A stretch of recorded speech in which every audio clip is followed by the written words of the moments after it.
আলহামদুলিল্লাহ Southee lubricant ভরেতে গাড়ি কিন্তু ভালোই চলতেছে, স্মুথলি চলতেছে। আর স্মুথ রাইডিংয়ের পার্টনার হিসেবে আমাদের সাথে সৌদি লুব্রিকেন্ট থাকার জন্য সৌদি লুব্রিকেন্টকে অসংখ্য ধন্যবাদ। স্মুথ রাইডিংয়ের পার্টনার হয়েছে আমাদের সৌদি লুব্রিকেন্ট। আপনারা যারা বাস, ট্রাক, মোটরসাইকেল বা বিভিন্ন ইঞ্জিন চালিত যে যান আছে, আপনারা কিন্তু ইঞ্জিন অয়েল ভরে দেখতে পারেন যে পারফরমেন্স কেমন। আমার কাছে মোটামুটি বেশ ভালো লাগছে এই পারফরমেন্স, কারণ প্লেন রাস্তাগুলোতে সুন্দর কিন্তু রাইড হচ্ছে। এখন এটা আবার দেখবো যে অফরোডিং করার সময় কেমন হয়, কারণ অফরোডিংয়েই তো বোঝা যাবে আসল মজাটা কোথায়। সেই হচ্ছে অবস্থা।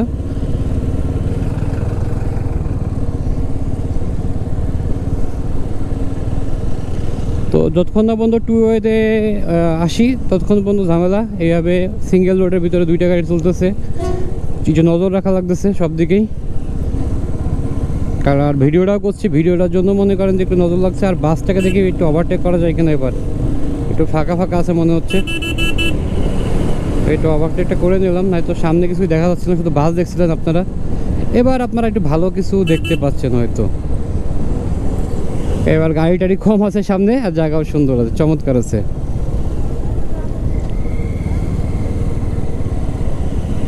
এই হচ্ছে অবস্থা।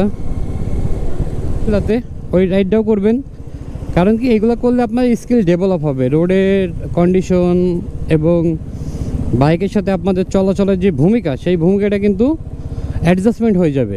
তো চেষ্টা করবেন এইসব রাস্তাগুলোতে আপনারা রাইড করার, এইসব ইভেন্টগুলোতে যুক্ত হওয়ার। যারা বাইকিং করতে পছন্দ করেন তাদের জন্য, আর যারা বাইকিংকে ভয় পান তারা দূরে থাকবেন। কারণ বাইক যেমন আনন্দদায়ক ভ্রমণ দেয়, তেমন কিন্তু কঠিন সমস্যাও তৈরি করে। এইগুলো একটু মাথায় রাখবেন।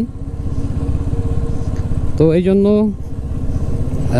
আমার ভিডিও দেখে যদি কেউ ইন্সপায়ার হন, তো সেইটাতে বলবো যে ইন্সপায়ার হলেন ভালো কথা, কিন্তু রাইড সবসময় সেফলি করবেন। সেফ রাইড না করতে পারলে কিন্তু আপনার পরিবার ভুক্তভোগী হবে, আপনি ভুক্তভোগী হবেন। আর যদি অঙ্গহানি ঘটে তাহলে সেটা আরও খারাপ।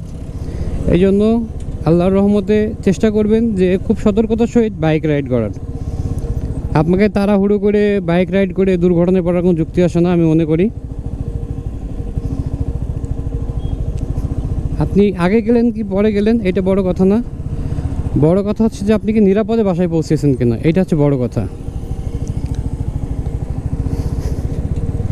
তো যেহেতু হান্টারের গ্রাউন্ড ক্লিয়ারেন্স কম, সেহেতু আমার খুব স্লো পার করতে হবে, নয়তো নিচে গাড়ি বেঁধে যাবে, আর তখন আর জরিমানা দেওয়া লাগবে। আর যে কথাটা বলছিলাম গতকালকে, ইন্টারন্যাশনাল বাইকের দরকার নাই, তারপরেও যদি আপনারা মানে নিয়ে আসবেন, কারণ যদি থাকে আনতে তো সমস্যা নাই, নয়তো দেখবেন যে আপনাদের ক্ষতি হয়ে যাচ্ছে, মামলা খেয়ে যাচ্ছেন। সর্বোচ্চ 1 থেকে 2,000 টাকার মামলা দেয়, এই মামলাটা ভাঙিয়ে নিয়ে যায়। 2,000 টাকার উপর কোনো মামলা নেই এখানে।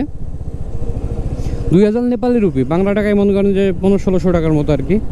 তো যারা হুট করে আসতেছেন তারা একটা মামলা লিখাই নেবেন যে ডিএলের জন্যই, কারণ ডিএলের জন্য 2টা মামলা একটার পরে হয় না। যে আপনার ডিএল নাই, আপনি মামলা খেয়েছেন, ঠিক আছে, ওইটা দেখাবেন যে আমি তো মামলা খেয়েছি ডিএলের জন্যই, তো আমি তো এখন ডিএল করতে পারবো না, এইভাবে বলে। আর এখানে ট্যুরিস্টরা প্রচুর বাইক ভাড়া নেয়, তারা কিন্তু বাইক নিয়ে ঘোরে ফেরে চলে।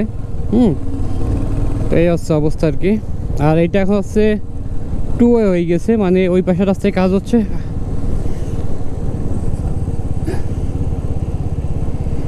তো এই জন্যই হচ্ছে কেয়ারফুলি যাবেন।